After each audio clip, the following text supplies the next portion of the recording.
요즘은 이제 책 읽기, 독서하기 이 문화가 많이 사그라들었습니다. 그래서 이제 책을 만드는 회사마다, 출판사마다 또는 이렇게 책을 판매하는 그런 서점마다 문을 닫는 일들이 많이 생기고 있습니다. 그래서 잘 안 읽는다는 것입니다. 책을 읽지 않아도 되는 그런 세상이 되었다고 이렇게 생각하는 것입니다. 그래서 문화체육관광부에서 최근 국민 독서 실태 조사를 했는데 성인의 연간 독서율을 보니까 성인입니다.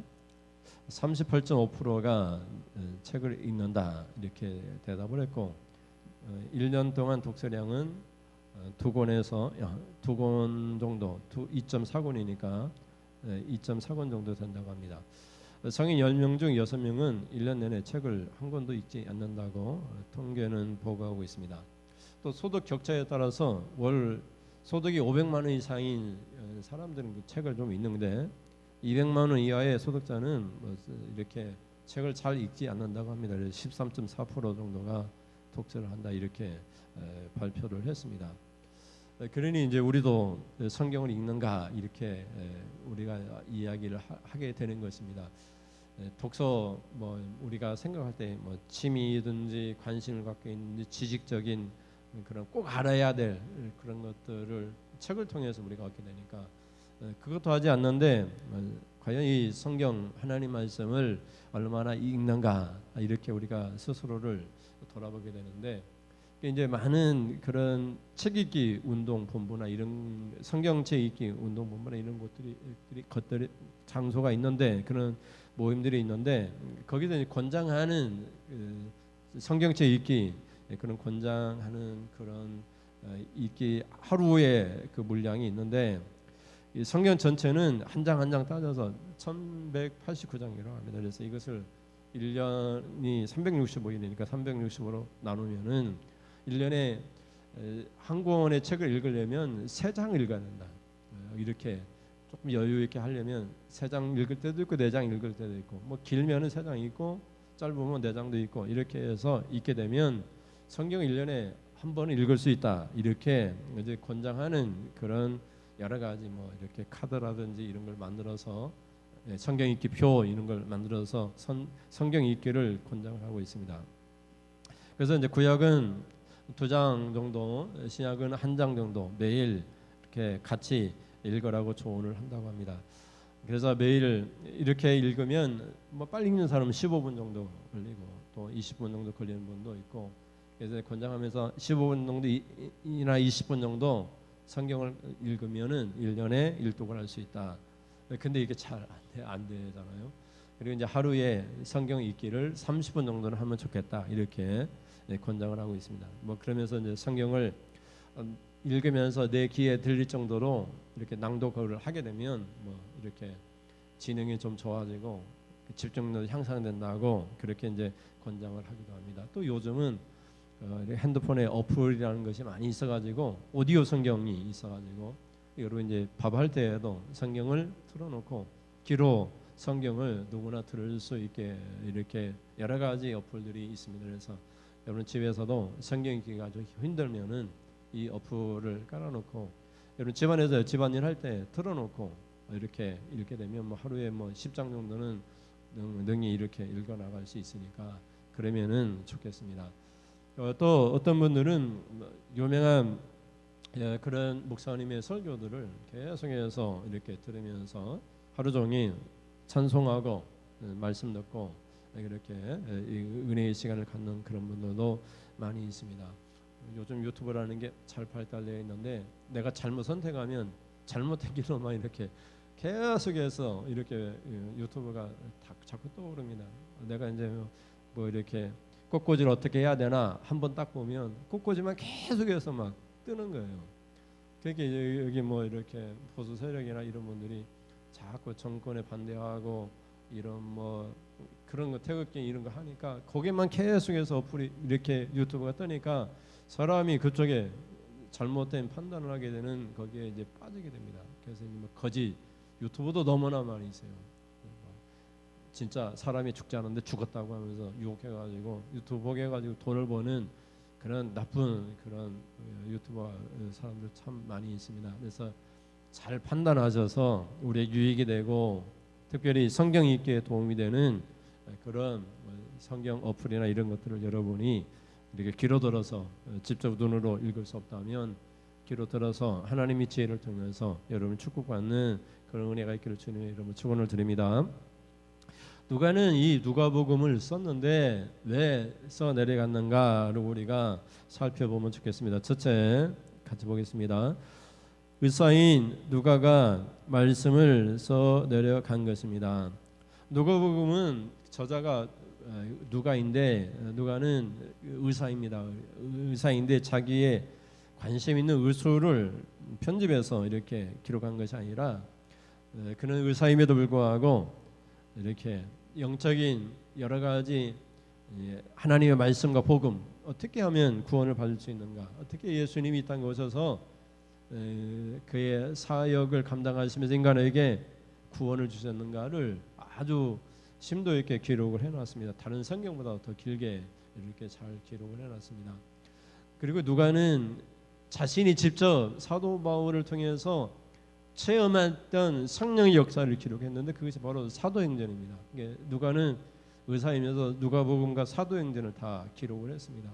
누가복음은 자기가 직접 체험하지는 못했지만 복음 전파하는 사람들이 또 예수님에 대해 목격했던 사람들이 이야기를 할 때 그 이야기를 기담아 들어서 그 자세히 이렇게 서술하고 그래서 누가복음을 기록했고 사도행전은 자신이 사도 바울과 함께 전도 여행을 떠나면서 사도 바울을 통해서 역사했던 하나님의 성령의 역사를 자세히 기록한 것이 바로 사도행전이라 이렇게 볼 수가 있습니다.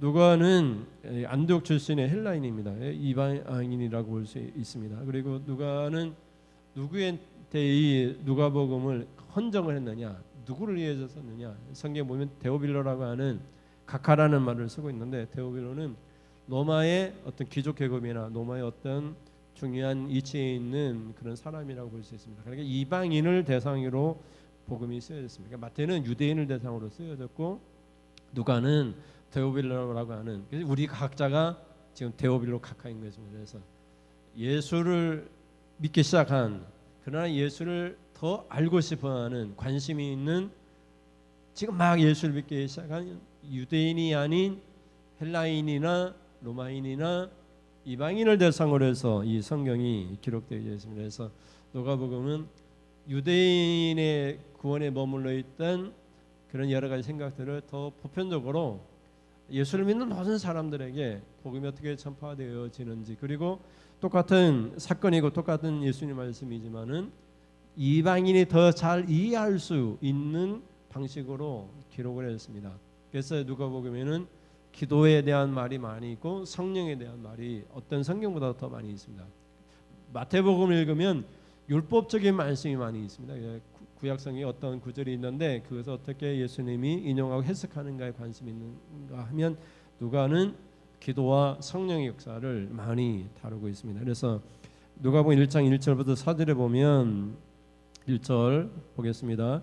우리 중에 이루어진 사실에 대하여 처음부터 목격자와 말씀에 일꾼된 자들이 어떻게 해요? 전하여 준 그대로 내력을 처술하려고 부설든 사람이 많은지라. 3절에 그 모든 일을 근원부터 자세히 미루어 살핀 나도 데오빌로 각하에게 차례대로 써 보내는 것이 좋은 줄 알았노니. 4절에 이는 각하가 알고 있는 바를 더 확실하게 하려 함이로라. 아멘. 데오라고 하는 것은 하나님이잖아요. 빌로라고 하는 것은 사랑이라는 뜻인데 하나님의 사랑받은 자 이런 뜻을 갖고 있습니다. 그래서 데오빌로 각하에게 이 서신을 보내는 건데 개인의 보내는 편지가 아니라 데오빌로라고 하는 이방인의 어떤 대표성을 가지고 예수를 믿게 된 모든 이방인 신자들에게 이 편지를 쓰게 됩니다. 그래서 누가복음을 읽을 때 유대인이 아닌 신앙인들, 예수를 믿게 된 신앙인들에게 좀 더 이해되어지는 그런 사건들이 많이 기록되어 있습니다.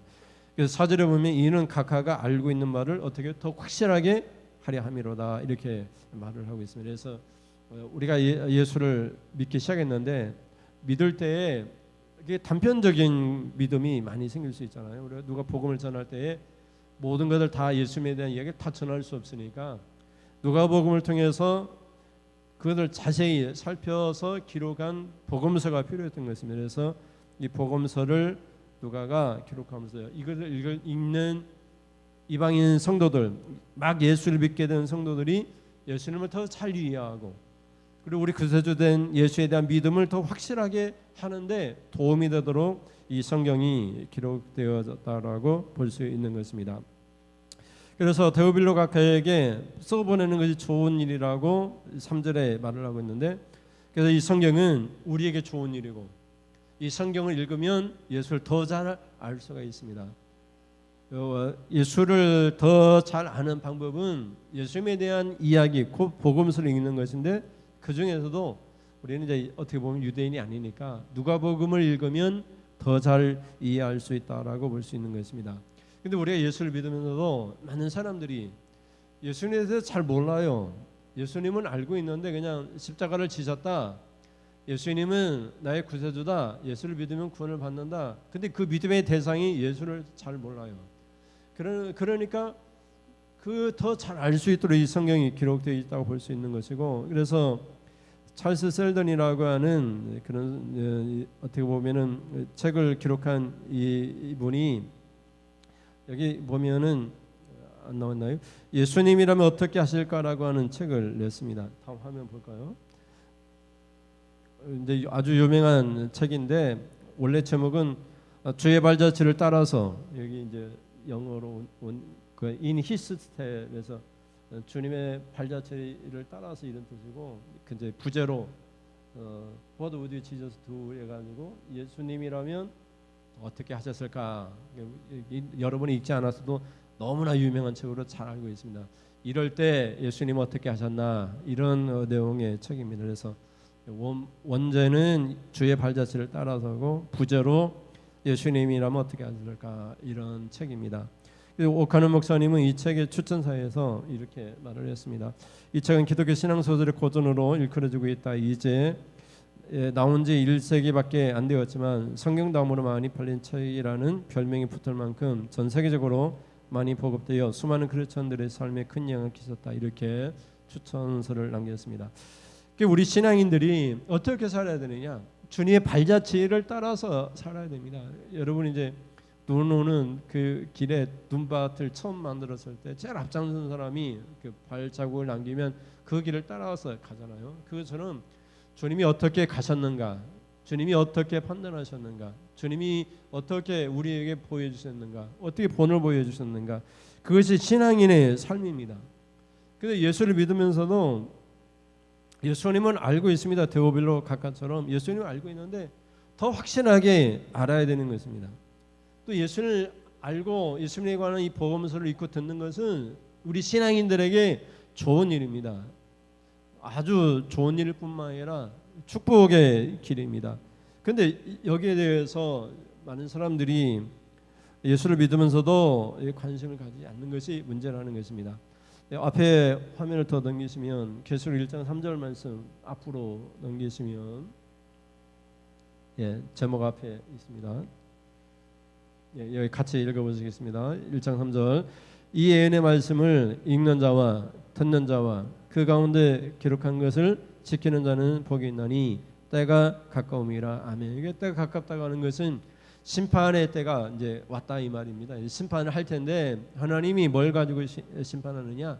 성경을 읽었느냐 안 읽었느냐, 예수를 믿느냐 안 믿느냐로 심판하신 것이 아니라 성경을 읽었느냐 안 읽었느냐, 성경 말씀을 듣느냐 안 듣느냐, 뭐 설교를 통해서 듣든지 간에 뭐 오디오 성경을 듣든지 간에 설교를 제대로 듣느냐 안 듣느냐, 또 들었고 읽었던 그 말씀을 그대로 지키느냐 안 지키느냐, 그거 가지고 이제 마지막 때 심판의 때가 가까우고 있는데 그거 가지고 하나님이 심판하신다는 것입니다.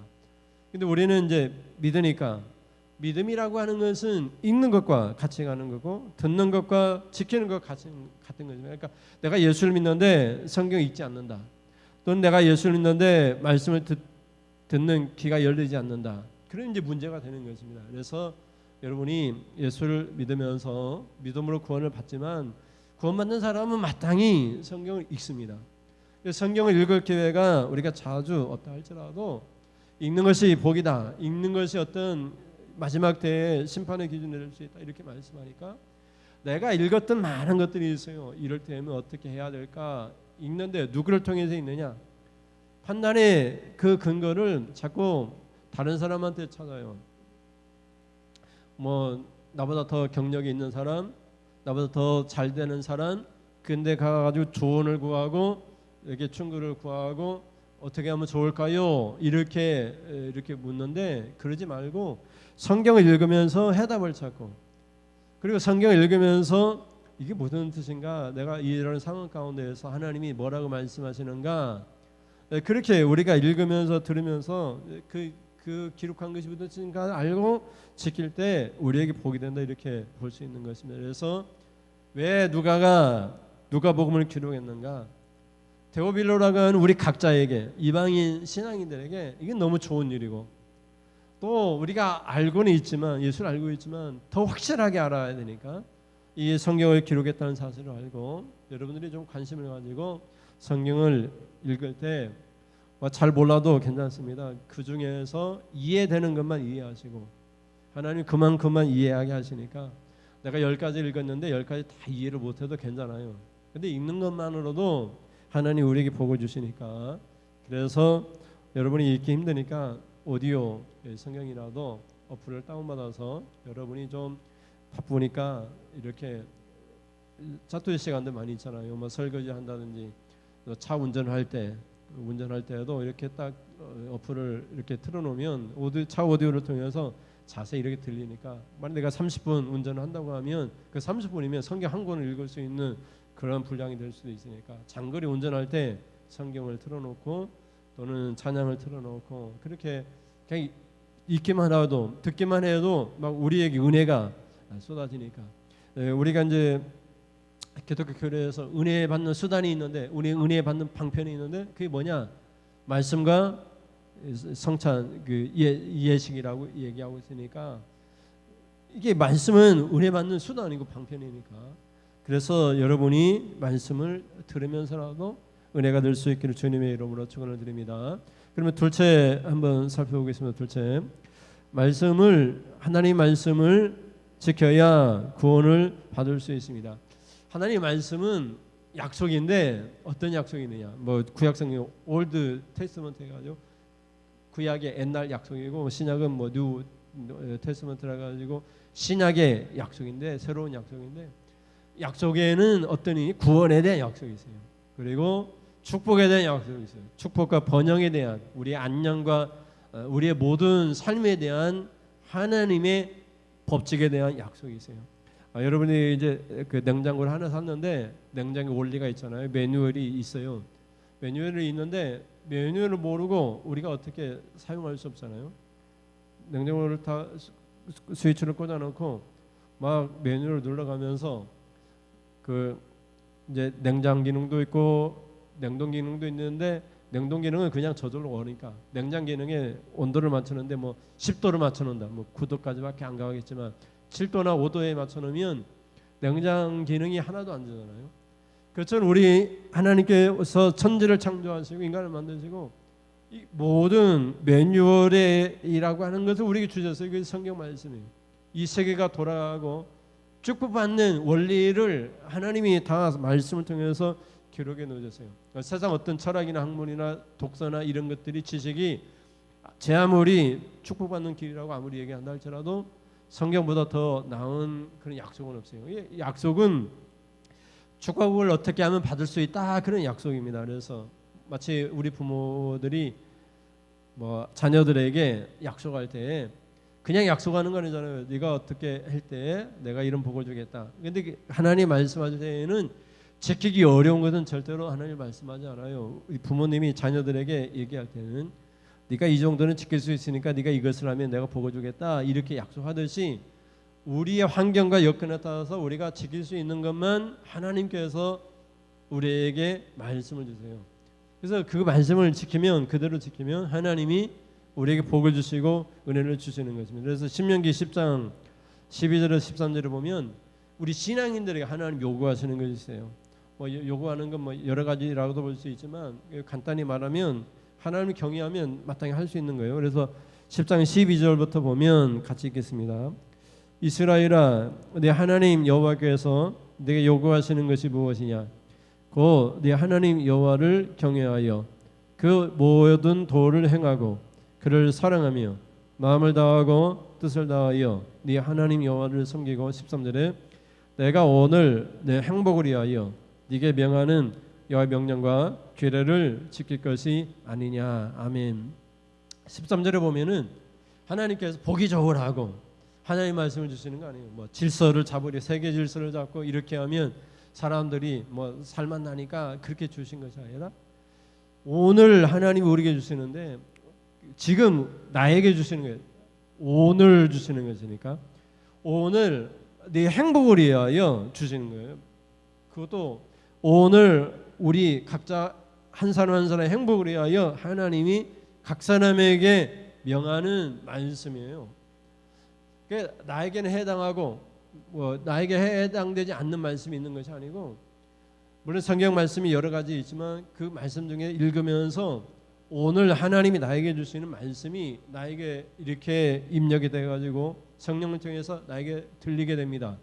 그래서 오늘 하나님이 오늘 내 행복을 위하여 하나님이 나에게 주시는 명령으로 주시는 말씀이 그것을 지키면은 우리 행복해지는 거예요. 이 행복이라고 하는 이 단어는 축복, 모든 번영과 안녕과 모든 우리의 삶에 하나님 주시는 복이라고 볼 수 있는 것입니다. 그래서 물론 이 모든 것들은 하나님을 경외하면 반드시 하는 일입니다. 그래서 12절에 보면 곧 이 하나님 여호와를 경외하여 이렇게 얘기하고 있습니다. 경외하면 마땅히 따라오는 것이 있는데 경외하는 것은 하나님 드리면서 존경하는 마음, 예배하는 마음인데 하나님의 도를 행하게 되겠죠.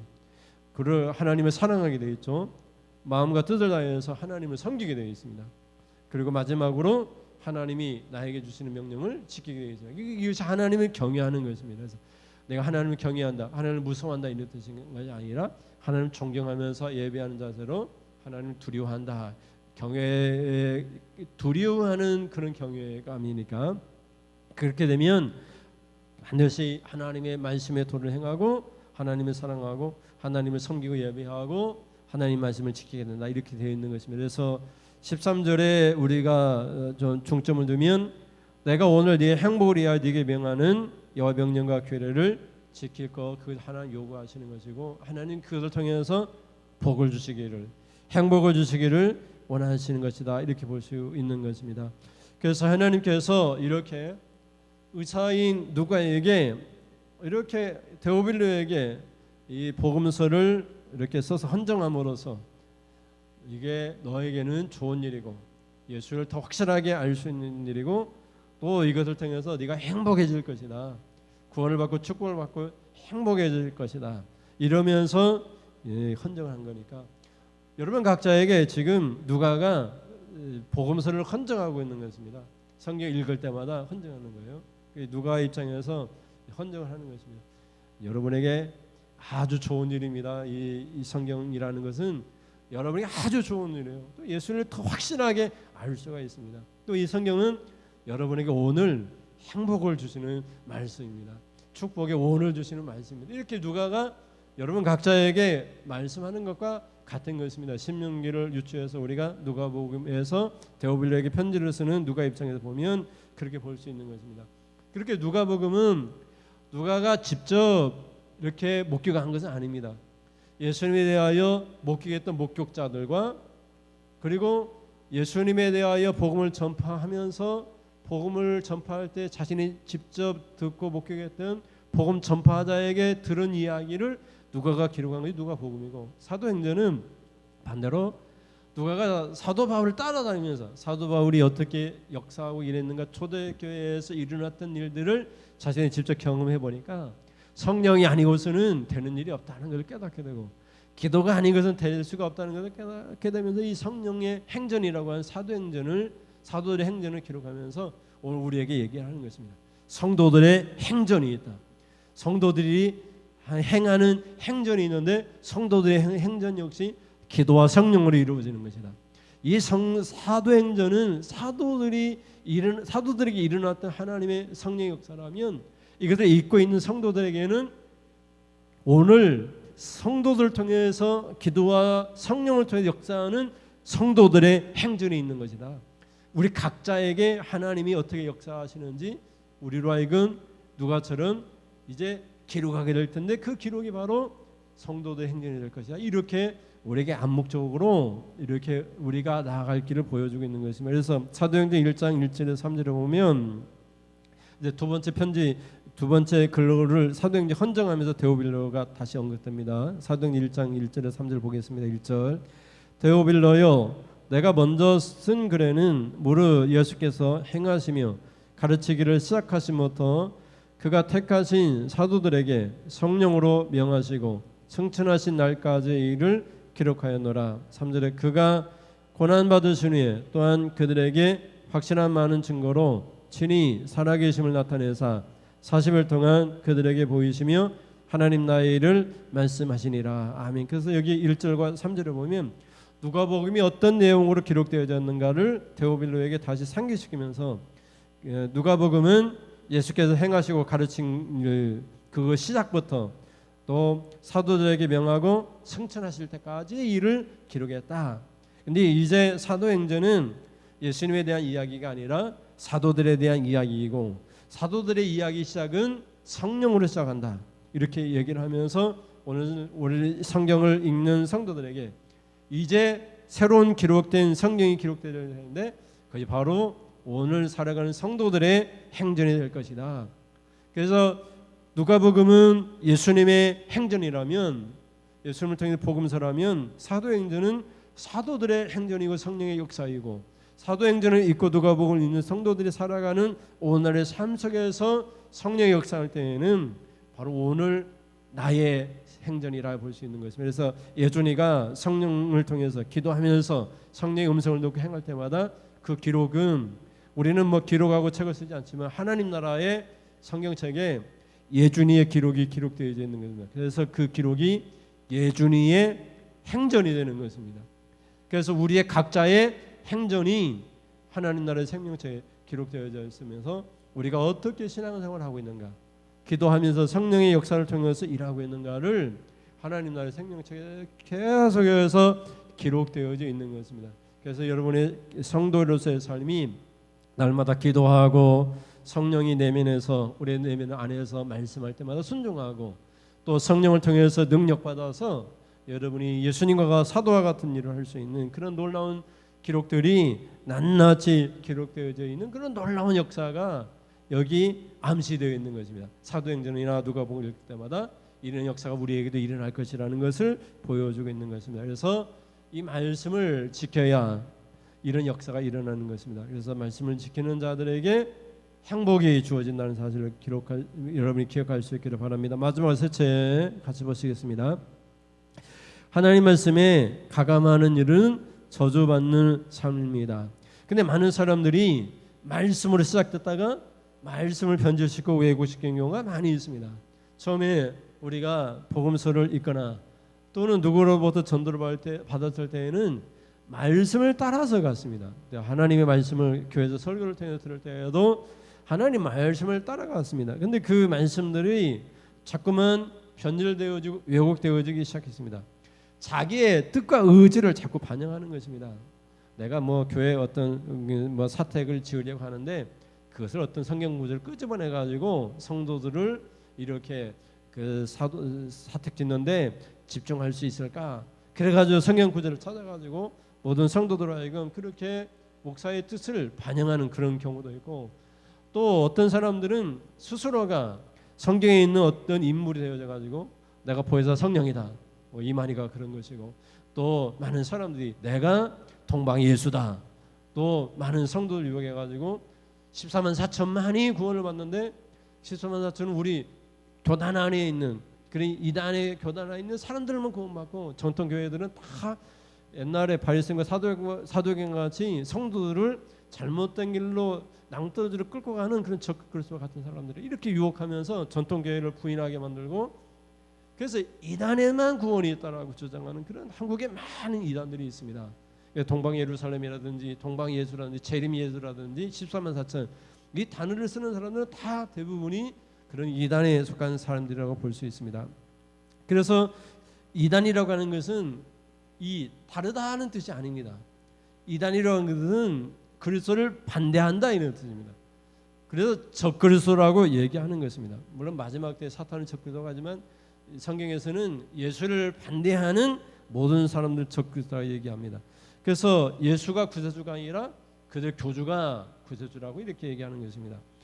제가 이제 고등학교 때 교회를 다니면서 친구한테 이게 전도를 했는데 그 친구가 증산도에 대학교가 증산도에 빠졌는데 이 증산도라고 하는 것은 이제 80년도 전두환 정권이 이제 뭐 탄생하면서 민족주의가 많이 일어났습니다.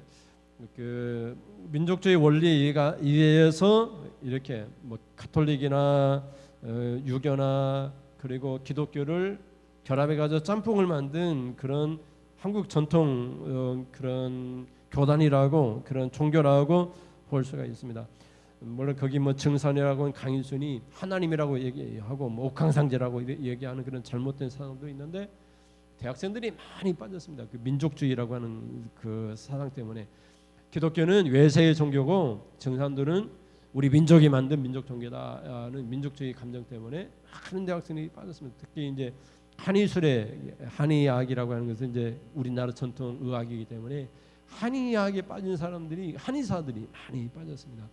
그런 분들이 뭐 대진 대학교가 그런 교회자 전도환이 만든 그런 대학교이고 대순 진리 교단이라는 뜻입니다. 그래서 대진 대학교라는 것이 그런데 빠지기도 했는데 오직 예수님만이 그리스도이고 그리고 하나님 아시고 십자가를 지신 분이 있습니다. 그래서 우리가 이제 신천지 같은 경우는 그 이만희가 보혜사라고 얘기하는데 보혜사 성령이라고 얘기하는데 성령은 보이지 않는 영입니다. 하나님의 영이고 예수님의 영이니까 보이지 않습니다. 보이는 것은 성령이 될 수가 없어요.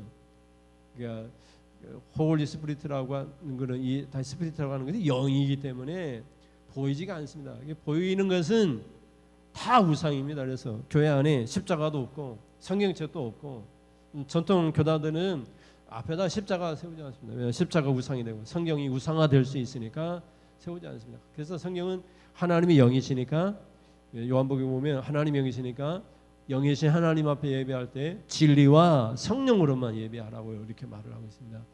그래서 우리가 하나님을 예배하는데 진리가 아닌 것들을 예배하는 것은 다 하나님의 보시기에는 다 잘못된 것입니다. 예배할 때 진리 대신 말씀과 예수가 없는 예배는 다 잘못된 것입니다. 그리고 영적인 예배가 있어야 되는데 영적이라고 하는 것은 우리의 영이 하나님을 만나는 그런 우리 감동을 받는 그런 하나님이 만져주심을 체험하는 그런 예배를 의미합니다. 그래서 예배하는 자 하나님 영이시니 예배하는 자가 옛날 성경 신령과 진정으로 예배할지니라. 우리가 새 성경에서는 진리와 영으로 예배할지나 이렇게 말을 하고 있습니다. 그래서 예배도 아무렇게나 예배하는 것이 아니라 진리와 영으로만 예배해야 된다 이렇게 말을 하고 있습니다. 그런데 하나님이 이 모든 것을 아시고 성경 외에 무엇을 더하거나 성경에서 이것은 좀 빼자 이렇게 하는 사람들에 대해서 성경이 하나님이 엄중하게 경고하고 있습니다. 그래서 신명기 12장 32절에 보면 12장 32절 내가 너희에게 명령하는 12장 신명기 위에 거 같이 읽겠습니다. 내가 너희에게 명령하는 뭐요? 이 모든 말을 너희는 지켜 행하고 그것에 뭐라고 얘기하죠? 가감하지 말지니라. 갈라디아서 3장 15절에 보면 형제들아 내가 사람이 예대로 말하노니 사람의 언약이라도 정한 후에는 아무도 폐하거나 더하거나 하지 못하느니라. 아멘. 그래서 하나님께서 우리 인간을 구원하기 위하여 약속해 주신 구약과 신약이 있는데 이미 정해 놨습니다. 하나님이 정한 것을 폐하거나 더할 수가 없는 것입니다. 사람의 언약도 계약을 세웠는데 내가 이제 전셋집에 가가지고 주인하고 계약을 내할 때 이것은 해주세요. 뭐 벽지를 해주세요. 바닥에 장판을 깔아주세요. 이렇게 했는데 안 깔아주면은 이 계약이 위반이 되는 것입니다. 반드시 그렇게 해줘야 되는 거죠. 그러니까 하나님과 인간 사이에 계약을 맺었습니다. 계약을 맺었는데 카버넌트라고 계약을 맺었는데 말씀을 통해서 계약을 맺었는데 이 계약을 인간의 계약도 파기할 수 없다고 했습니다.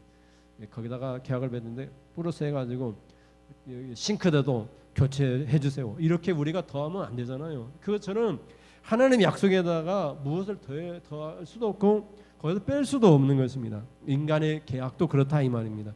그러면서 계시록 22장 18절과 19절을 보면 모든 성경을 마무리하면서 마지막 성경 구절에 이 구절을 담아놨습니다. 그래서 18절에 보면 내가 이 두루마리 예언의 말씀을 듣는 모든 사람에게 증언하노니 만일 누구든지 이것들 외에 더하면 하나님이 이 두루마리에 기록된 재앙들을 그에게 더하실 것이요. 19절에 만일 누구든지 이 두루마리 예언의 말씀에서 제하여 버리면 하나님이 이 두루마리에 기록된 생명나무와 및 거룩한 성의 참여함을 제하여 버리시리라. 아멘.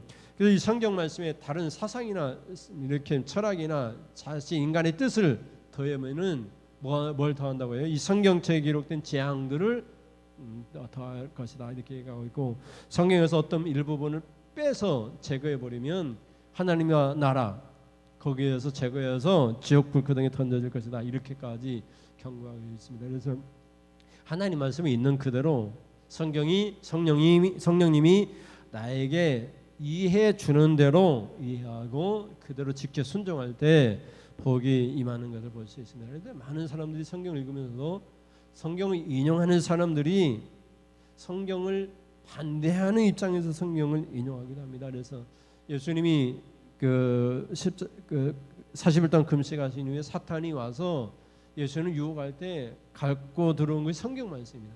기록되었을 때 하면서 뛰어내리라. 여호와의 천사들이 하나님의 천사들이 받들어 줄 것이다. 이렇게 얘기하잖아요. 그러니까 예수님이 시험하지 말라고, 하나님을 시험하지 말라고, 오직 하나님 앞에만 경배하라고 이렇게 얘기합니다. 야, 네가 사탄이 예수님에게 네가 나에게 경배해라. 그러면 내가 이 모든 땅을 네게 줄 것이다. 이렇게 다 성경을 가지고 유혹할 때가 있습니다. 그러니까 똑같은 말씀을 가지고 인용할 때에도 자기 뜻과 계획대로 잘못 인용하는 그런 분들도 많이 있습니다. 그러니까 똑같은 설교를 들어도 이 목사님은 이렇게 설교하고 저 목사님은 저렇게 설교하고 그것이 뭐 크게 문제가 되지는 않지만 그것이 자기 사상에 들어갈 때에는 문제가 심각하게 될 수 있습니다. 그래서 오늘 성경을 통해서 누가도 어떻게 했어요? 들은 대로 그 자세히 살펴가지고 성령님이 인도하는 대로 성경을 기록했습니다. 그래서 이 성경을 읽고 우리 각자의 오늘 성도의 행전이 되도록 하셨습니다. 그래서 여러분의 한 걸음 한 걸음 하루하루의 삶이 여러분이 복음서가 되어지고 여러분에 대한 이야기가 되어지고 여러분에 대한 신앙의 행전이 된다는 사실을 깨닫고 말씀을 지켜 여러분이 복을 받는 그런 은혜가 있기를 주님의 이름으로 축원드립니다.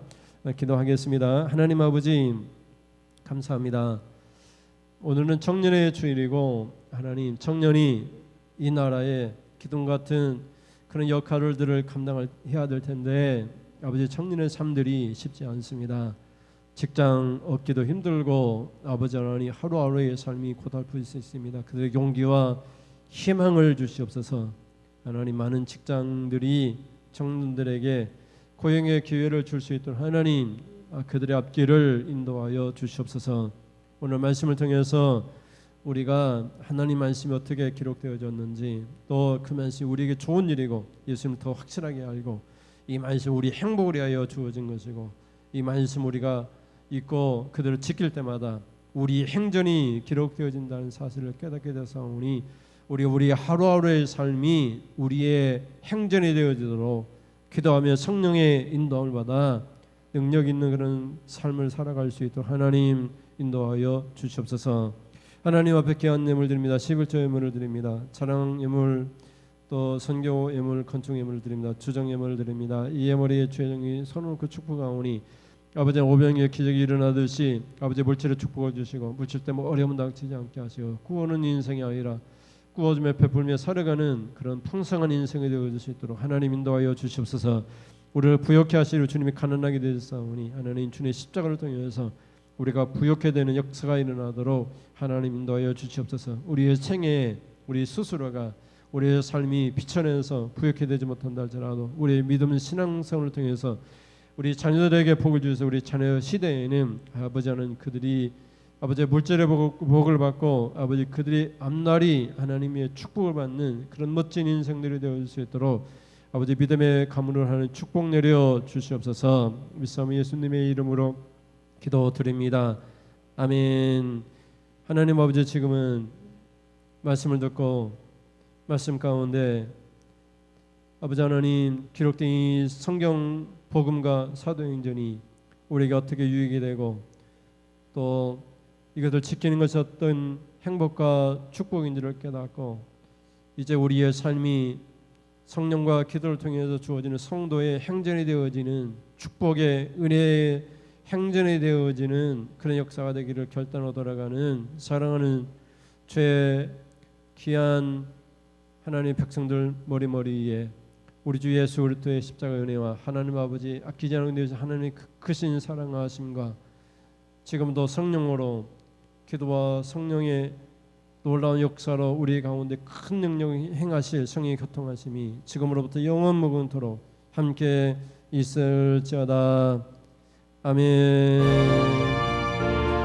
하나님 아버지 우리 가운데 역사하시는 하나님 아버지 하나님 믿음으로 성령으로 기도하며 승리하며 살아갈 수 있도록 하나님 인도하여 주시옵소서. 주님의 길을 발자취를 따라 살아갈 수 있도록 도와주시옵소서. 이상으로 예배를 마치겠습니다. 감사합니다.